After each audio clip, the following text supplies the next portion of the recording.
All right, so I am in KYC Estate in Sabolugbe, where the developer of this estate is Michael Ayuba Auta. Now, this is the chairman of this estate, and these are also residents of the estate. I'm going to play you guys a video so that we can proceed and you know what's going on here. I hope you are recording. Yeah. They are threatening us. They are threatening us with that. All those ones, you just to say they are. This is my neighbor now. His wife is not feeling fine. These people refuse to open. Look at him. Let me try and see if I can use my wife's car, at least for them to go to hospital. This is what we're going through. Mr. Peter, back, come! Now, if you notice in this video that you just saw, you see some Fulani guys using their knife to do some display. Then you notice that some of the residents are behind. Now, those residents are being stopped by the Fulani guys because the developer of the estate had instructed them that they should not let the estate people go outside. This same developer instructed them to beat up a army personnel on his uniform. They broke his head. As you can see on the video, he's still there. They broke the guy's head. Now, what is his reason? I'll give this man a minute to explain. My own reason why I came here is simple.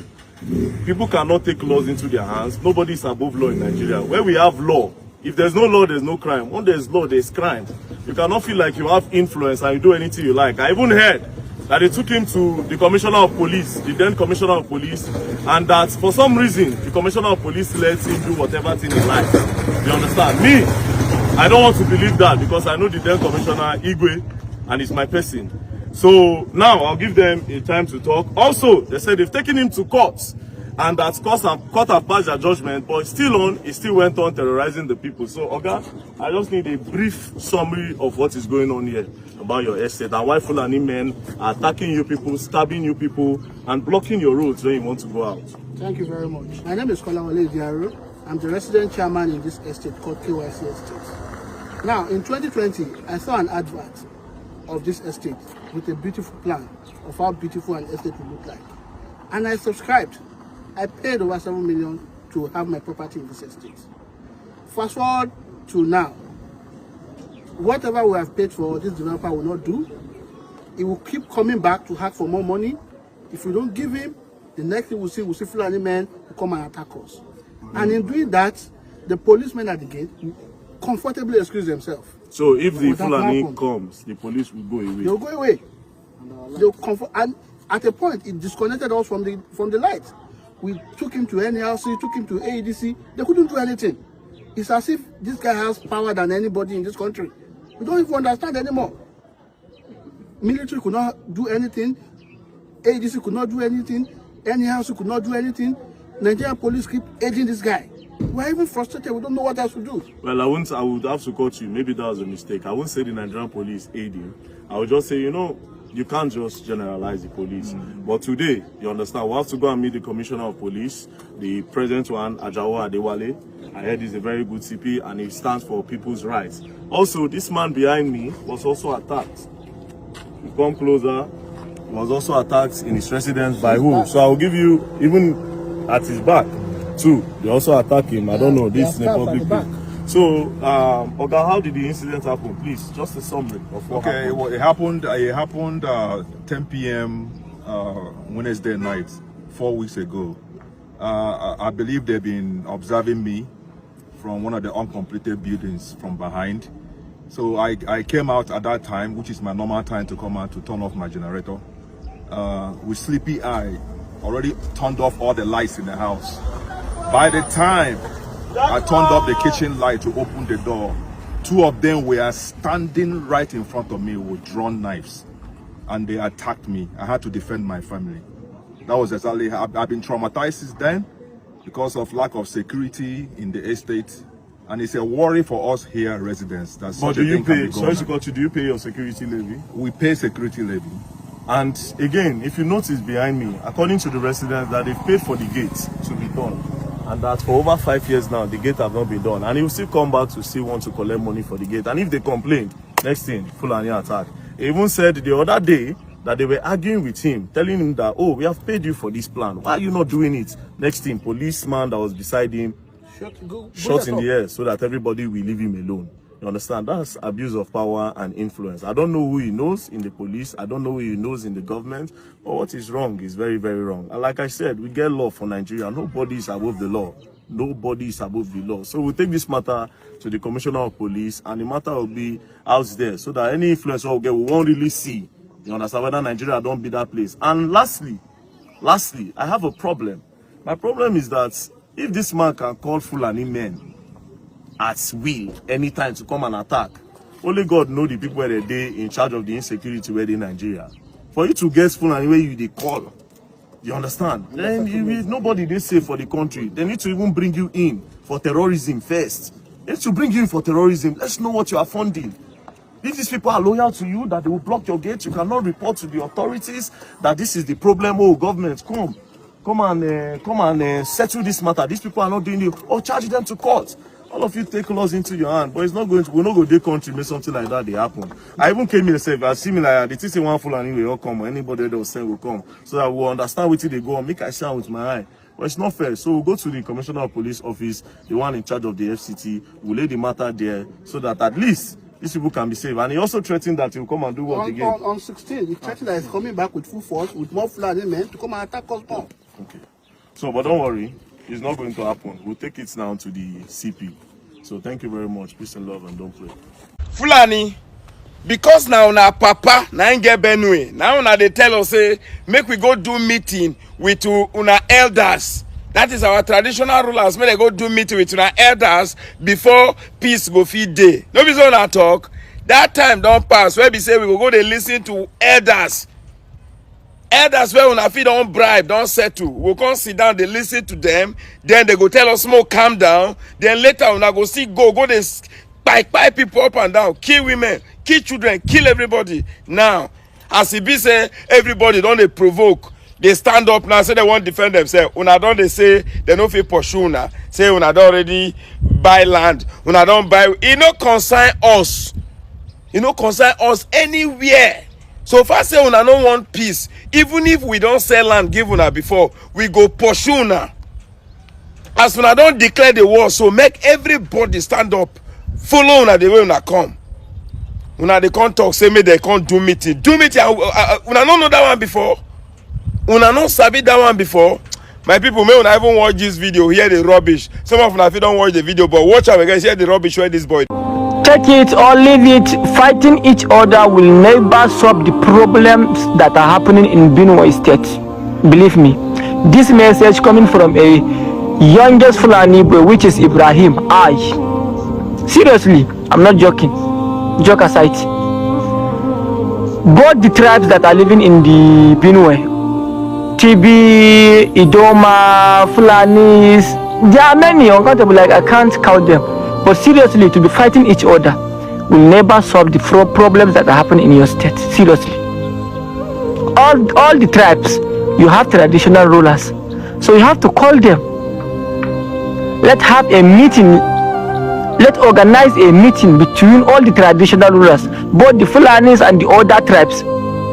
That's only the way that you guys have to follow, but to be fighting each other or to ask a Fulani man to leave Benue State seriously will never be the solution of what's happening in Benue State. Seriously. Millions of Fulanis, they have been born and brought up in Benue.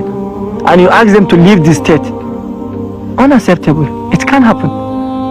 Seriously. So you people, you have a traditional rulers, both the Fulanis and the other tribes. So you have to call on them and ask them to organize a meeting between the traditional law. If they organize a meeting, maybe they will discuss how to solve the issue. That's simple. But to be fighting each other or to ask the other tribes to leave the state, it will never happen. And it will never be the solution of what's happening in the particular state. Seriously. Peace, lead. Don't mind my speech. It's not my mother tongue. Thank you. And most of them are in their 17, 18, 19, early 20s and early 30s. Very brutal. They rape women. They burn down houses. They attack churches, attack mosques, attack commuters, extort money from farmers. Farmers have to pay fines and taxes to go to farms. Their activities has destroyed agriculture in northern part of Nigeria. Their activities have destroyed cattle rearing in northern Nigeria. Their activities has destroyed education in northern Nigeria. Many schools are closed now. You have a duty, a responsibility as educated Fulanis, of which we are, to reach out to your people that crime does not pay. 10 to 15 years on banditry has not produced one billionaire among the bandits. It has destroyed the life of Fulani. It has even destroyed the image and reputation of Fulani people. Because every Fulani that is seen now is being seen to be a bandit. They are Fulani doctors. They are Fulani lawyers. They are Fulani engineers. They are Fulani architects. They are Fulani professors all over Nigeria. They are Fulani businessmen. But criminality of these bandits that are mostly Fulani has destroyed the name, the image, the reputation of every Fulani man. How does that help us? How? Don't take lightly your mission. Your mission is very important. It's important for the peace, for the unity, for the progress and security of Nigeria. Northern part of Nigeria used to be one of the most peaceful parts of this country here. But you know what? If you see your face now, someone will think you're a bandit. Looking at you now, someone will think you're a bandit. Just because your ethnic group are involved in it. So I will use this opportunity to assure you of my own full support. You should go to every nook and cranny, meet your people, tell them that we don't want banditry in northern Nigeria. We don't want kidnapping in northern Nigeria. We don't want their activities that has been destroying our image. Don't allow any of the APC government to send you to grave. If any other agency come to you, take them to grave and face the law. When Fulani bandits shoot you, nobody hear about it. Nobody care, nobody talk. When you shoot them, they say you are taking the law by your hand. Oh, we are supposed to take the law by our own leg instead of our hand. When we go to court, you don't give us justice. When we carry out our own jungle justice, you say you are wrong. Nobody makes you a judge over us. We are our own judge by ourselves. The power belongs to the citizens. The power indeed belongs to the people. What makes you think that you have the right to sentence somebody else to death? Those papers was not there in the farm when we are battling with the Fulani bandits. Those papers was not there in our homes when police and EFCCs came to raid people's house by midnight. Those papers was not there, so you cannot use that paper that cannot see to determine how we are living our life here. Enough is enough. My Christian people, my Muslim people, my Jewish people, the Hindus, the Buddhists, those of you for whatever you believe on, all that is here to ask you, at what point do your God ever show up when in need? At what point have you ever called your God and he showed up to rescue you from a situation? I'm sure the answer should be no, no point. Unless because you'll be religiously programmed not to apply sense, you're going to tell me he does answers. He never answers. What am I talking to again? We are all aware of the fatal plane crash. The Indian UK bound that crashes just a little after takeoff in India recently, having 252 passengers on board. We all saw how that fatal plane crash was. Just like always, plane crash are never easy. You understand? Now, my point here is, on that plane, before it crashed, everybody inside that plane believed in one God or the other, which I want to believe they all called upon. Did he actually showed up? He never showed up. 252 passengers on board, and there was one survivor. That one survivor, I will say, was just lucky, fortunate to have survived, nothing more. But some morons are going to say God saved him. Thanks to God. In Nigeria, they will be in the church giving testimony. If you are going to give a thanks to a God that scores 1/252, then you are an idiot. That God is a moron.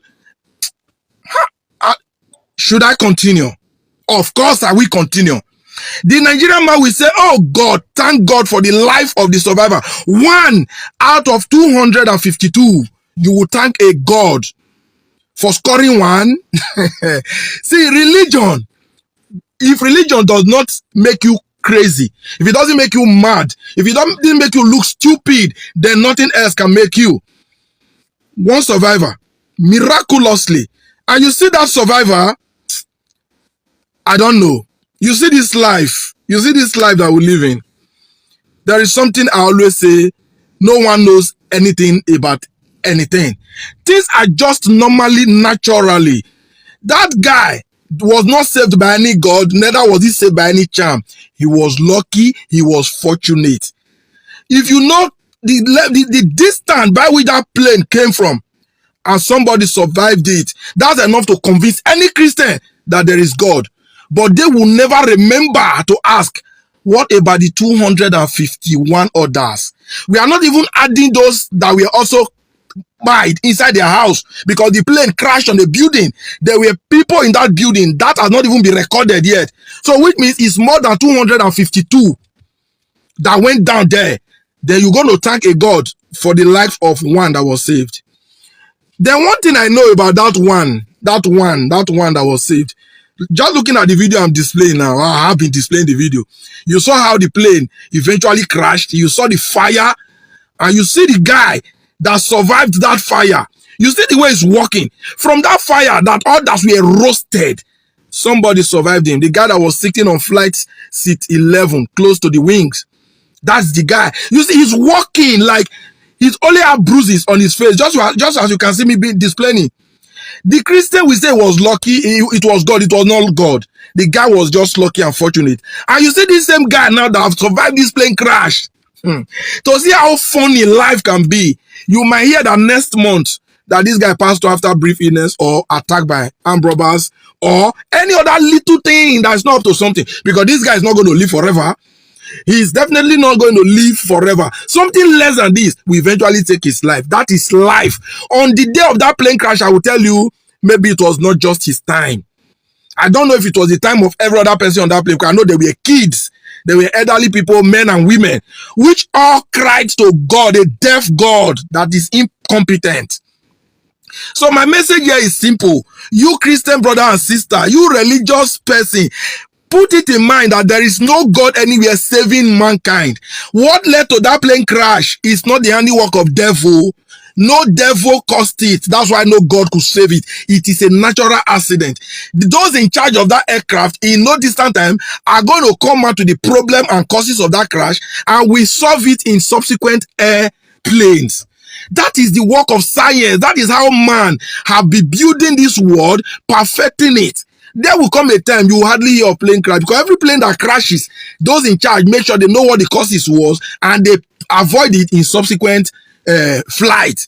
So please, religious people, dust that dust off your head that there is a God in the sky. There isn't. The only God that lives is men among men. That is the government of the day. They are in charge. They make the rule that you and I obey. They decide our fate through the court, through the police. When the judge sentences you, say you are going down. You are going down. No Jesus, nothing can save you. So your life is in the hand of a fellow man. It is earlier you realize this, the better for you. So this plane crash, may the souls of all the faithful departed rest in peace. I hope they find rest, because I doubt if there is a soul. I don't even believe in that word soul. But that's what everybody will say. I hope the rest, because they are now out of the problems of this world. It's that simple. There was no God responsible for it. And as for those that believe that sinners should go to hellfire, let us assume those 251 people were sinners. You saw the flame that took their life. Would they go to another hellfire? Crazy people, when you carry religion for head, Mona answer me. I bet people will get sense now. Well done. Mona, let me share this video.